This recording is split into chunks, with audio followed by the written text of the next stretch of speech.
his speech just wrapped up. They were pretty quick remarks, actually. The president starting off by recounting how he had called what he said were a few drug companies earlier this year and encouraging them to reconsider their price increases. And he said a few of them did so, and they know who they are. Now, we know one of them was Pfizer. We don't know necessarily who the other ones were who he called, but Trump referring to that as one of the times when he realized the power of the presidency, that he could really make companies act in these kinds of ways.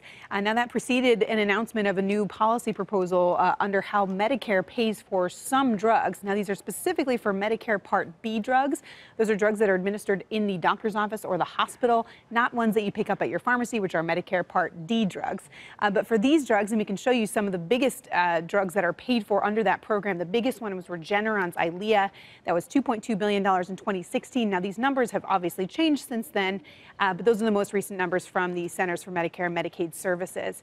Now, they are proposing tying payment of those drugs to an international average of what 17 countries, similar to the United States in terms of their economics, pay for these medicines. They want to do that because Trump has been saying for a long time, other countries pay a lot less for their drugs than we do. And if you look at the top 20 Medicare Part B drugs in 2016, this came up from the Health and Human Services Department today, $17.2 billion was the Medicare Part B spending compared with the average $9.1 billion from other countries.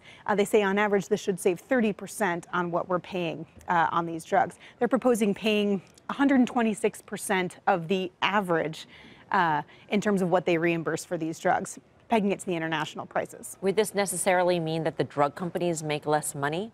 It could. It's not like the stocks are falling on this news. And we know that those prospects. Amgen's not falling. Pardon me for no, but we don't. We know that they don't necessarily collect a list price, and so if this is done by list price, we don't really know if it's going to impact the profitability of the companies. That's true. So it's an interesting situation as to how this will actually affect drug companies. You're right that it's not affecting stocks right now. A lot of this had been telegraphed already, so people were kind of looking for this to come. We also saw that President Obama and the Obama administration had tried to change the way we pay for things in Medicare Part B too, and that didn't end up playing out because there was so much opposition from the industry. People also say that doctors and hospitals might not like this either because people say there's an incentive for doctors to use higher priced drugs under the way Medicare Part B drugs are currently paid for, because they're paid for at basically the price of the drug plus 6%.